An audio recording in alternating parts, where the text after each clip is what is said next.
Hi viewers, welcome to my channel. ఇవాళ నేను తిల్లి fry ఎలా చేయాలో చూపిస్తానండి.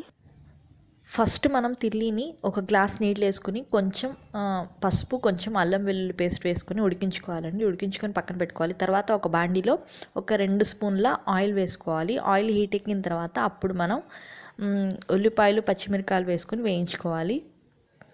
లైట్గా వేయించుకోవాలండి, ఎక్కువ అవసరం లేదు. లైట్గా వేయించుకున్న తర్వాత ఇప్పుడు దీంట్లో 1 స్పూన్ అల్లం వెల్లుల్లి పేస్ట్ వేసుకోవాలి.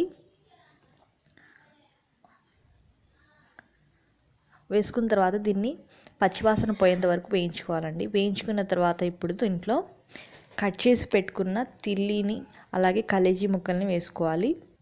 వేసుకొని ఒకసారి కలుపుకున్న తర్వాత ఇప్పుడు దీంట్లో ఒక 1/2 స్పూన్ పసుపు వేసుకోవాలండి. అలాగే 1 స్పూన్ ఉప్పు వేసుకోవాలి. వేసుకొని బాగా వేయించుకోవాలండి.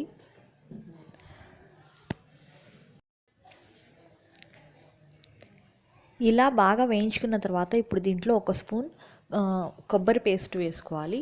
వేసుకొని ఒకసారి కలుపుకోవాలి. తర్వాత దీంట్లో ఒక 2 స్పూన్ల కారం వేసుకోవాలి. కారం ఎప్పుడైనా సరే మనం చివర్లో వేసుకోవాలండి. ముందే వేసుకుంటే నల్లగా అయిపోతుంది కారం. అందుకే చివర్లో కారం వేసుకున్న తర్వాత ఒకసారి బాగా కలుపుకొని ఇంకాసేపు వేయించుకోవాలి. వేయించుకున్న తర్వాత దీంట్లో ఒక 1/2 స్పూన్ గరం మసాలా వేసుకోవాలి. వేసుకొని దించేసే ముందు కొంచెం పుదీనా కానీ కొత్తిమీర కానీ ఉంటే వేసుకొని దించేయాలండి. అంతే, ఎంతో టేస్టీగా ఉండే తిల్లీ ఫ్రై అయితే రెడీ అయిపోయింది. మీకు ఈ వీడియో నచ్చితే తప్పకుండా లైక్ చేయండి. ఛానల్ని ఫస్ట్ టైం చూస్తున్నట్లయితే సబ్స్క్రైబ్ చేసుకోండి. Thank you.